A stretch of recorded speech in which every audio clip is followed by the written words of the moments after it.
मैं हूं CS गौरकुमार यादव। आज मैं डिस्कस करने जा रहा हूं कि IC लाइसेंस होता क्या है। इस टॉपिक को स्टार्ट करने से पहले आपको बता देता हूं आगे आगे आने वाले वीडियोस में मैं क्या क्या कवर करने वाला हूं। सबसे पहले मैं आपको बताऊंगा इंपोर्ट एक्सपोर्ट कोड होता क्या है, उसकी डेफिनेशन क्या होती है, फिर उसके बाद बताऊंगा इसके एडवांटेजेस क्या होते हैं, फिर उसके बाद उसका प्रोसेस बताऊंगा और फिर मैं उसके बाद बताऊंगा किन किन लोगों को IC कोड की ज़रूरत होती है और किन किन लोगों को IC कोड की ज़रूरत नहीं होती। फिर उसके बाद आपको इसकी डॉक्यूमेंटेशन बताऊंगा। तो चलो हम वीडियो स्टार्ट करते हैं। सबसे पहले डिस्कस करते हैं कि इंपोर्ट एक्सपोर्ट कोड होता क्या एक्चुअली में।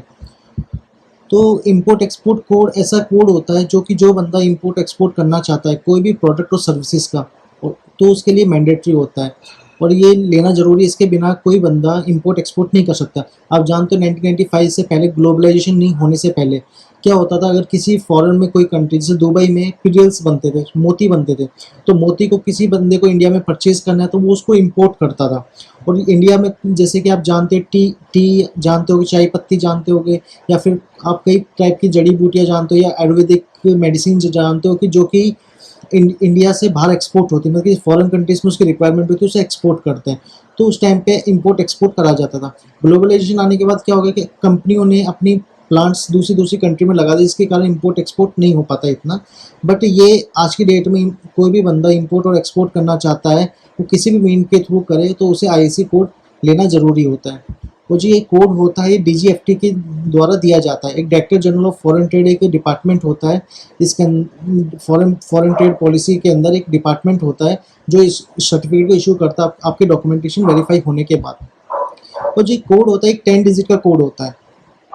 एक 10 डिजिट का कोड दिया जाता है और जब भी आप कभी इंपोर्ट और एक्सपोर्ट करोगे तो उस जो डॉक्यूमेंटेशन प्रिपेयर करे जाते हैं तो उस पर ये कोड मेंशन करना पड़ता है। और क्लियरेंस, जब आप इंपोर्ट और एक्सपोर्ट गुड का कोई क्लियरेंस करते हो, कोई भी किसी टाइप मतलब शिप के थ्रू मंगवाया, आपने एरोप्लेन्स के थ्रू मंगवाया या फिर आपने कोई रोड ट्रांसपोर्ट के थ्रू मंगवाया फॉरेन कंट्री से, तो आप उसको क्लियरेंस करवाने के टाइम पर आपका IC कोड चेक करा जाएगा।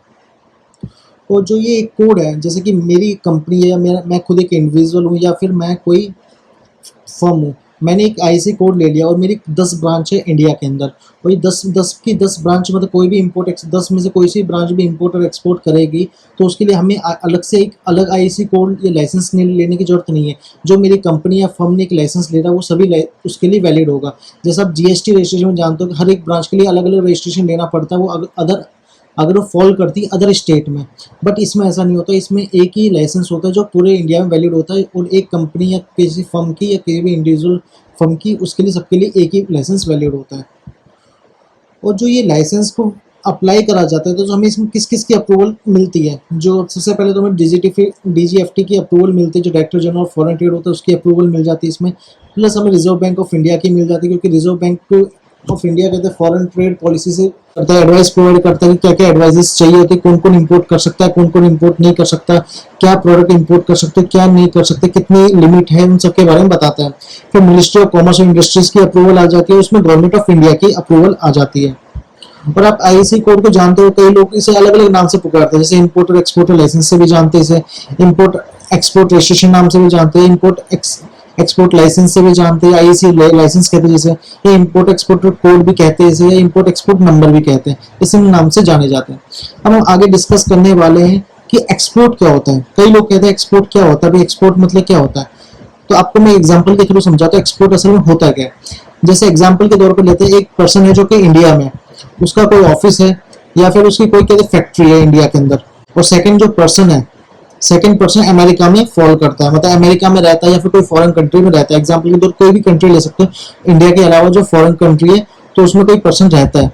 एग्जांपल के तौर पर लेते हैं अमेरिका कंट्री नहीं, America United state of America country है, अमेरिका वैसे मुझे कहते हैं। तो उधर एक पर्सन, उसको कोई रिक्वायरमेंट है, कोई मतलब सॉफ्टवेयर की रिक्वायरमेंट है, या कोई उसे किसी टाइप के सॉन्ग्स की रिक्वायरमेंट है, या फिर उसे कोई टाइप की कॉलिंग सर्विसेज की रिक्वायरमेंट है, तो उसे प्रोवाइड करना चाहते हैं कि मतलब इंडिया का पर्सन उसे देना चाहता है अमेरिका वाले पर्सन, क्योंकि उसको रिक्वायरमेंट है।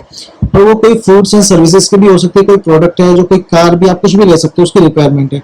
तो वो क्या करता है, इनके बीच में एक एग्रीमेंट होता है, उसके बाद ये जो भी सर्विसेज होते हैं, प्रोडक्ट होते हैं, ये इसको अमेरिकन पर्सन को सप्लाई कर देते हैं। जी प्रोसेस होता है सप्लाई करने के लिए, हमें इसमें एक लाइसेंस चाहिए होता है जो IC लाइसेंस होता है। तो जो पूरा प्रोसेस होता है ये एक्सपोर्ट का होता है, कि मतलब इंडिया का पर्सन इंडिया के बाहर अगर कोई सामान या प्रोडक्ट को सर्विसेज देता है तो हम उसे एक्सपोर्ट कहते हैं। और ये वो किसी के थ्रू भी भेज सकता है, जैसे रेलवे के थ्रू, रेलवे के, और या फिर आप किसी बस या ट्रांसपोर्ट के थ्रू भी भेज सकते हो। जैसे वो नेपाल या भूटान में हमारे यहाँ पे कहते बस सर्विस और कहते ट्रक सर्विस और ट्रेन सर्विस अवेलेबल है, तो लोग यहाँ पे इसके थ्रू करते हैं। जैसे कोई फॉरेन कंट्रीज में एरोप्लेन के थ्रू, आपने भी सुना होगा कि इंडिया ने मेडिसिन भेजी थी कोरोना वायरस के रिगार्डिंग अमेरिका को, तो वो थ्रू एरोप्लेन भेजी गई थी। ये भी एक टाइप का एक्सपोर्ट होता है, जैसे दुबई अमेरिका में हम भेज देते हैं। या फिर हम शिप के थ्रू, जो कि नॉर्मली जितने भी एक्सपोर्ट के ट्रांजेक्शन होते हैं नॉर्मली शिप के थ्रू होते हैं, जो कंट्री सी से बिलोंग करती है, मतलब सी से उनका बॉर्डर टच होता है, तो उसमें नॉर्मली शिप के थ्रू ये ट्रांजेक्शन होते हैं, क्योंकि कॉस्ट इफेक्टिव होता है। अब इसके बाद हम डिस्कस करते हैं इंपोर्ट क्या होता है। अब हमने एक्सपोर्ट के बारे में पढ़ लिया, तो हमें ये भी पता होना चाहिए इंपोर्ट क्या होता है।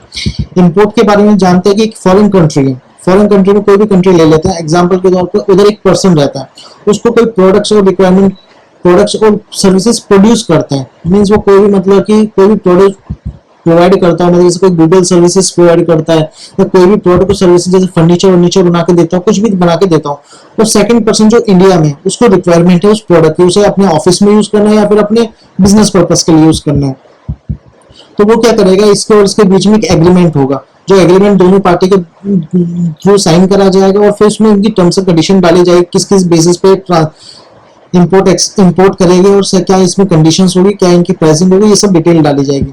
इसके बाद ये सब जो फॉरेन कंट्री का पर्सन है वो सारी की सारी चीजें इंडिया वाले पर्सन को भेज देगा, और ये इंडिया वाला पर्सन उसे पेमेंट कर देगा। ये वो किसी के थ्रू कर सकता है, रेल भी कर सकता है, या फिर अपने कोई रोड ट्रांसपोर्ट के थ्रू भी कर सकता है, एरोप्लेन के थ्रू भी कर सकता है, और या फिर शिप के थ्रू भी कर सकता है। तो ये पूरा प्रोसेस होता है इंपोर्ट और एक्सपोर्ट का। अब आपको मैंने बता दिया इंपोर्ट क्या होता है, एक्सपोर्ट क्या होता है, और इन दोनों को करने के लिए हमें क्या लाइसेंस चाहिए होता है, हम इसको इंपोर्ट एक्सपोर्ट कोड कहते हैं। तो आपको मैं बता चुका इंपोर्ट एक्सपोर्ट कोड क्या होता है। अब नेक्स्ट वीडियो में इसकी डिस्कस करेंगे कि इसके एडवांटेजेस क्या होते हैं, मतलब कि ये लेने के बाद हमें क्या क्या बेनिफिट्स मिलते हैं, उस चीज के बारे में हम डिस्कस करेंगे नेक्स्ट वीडियो में। तो thanks for watching this video.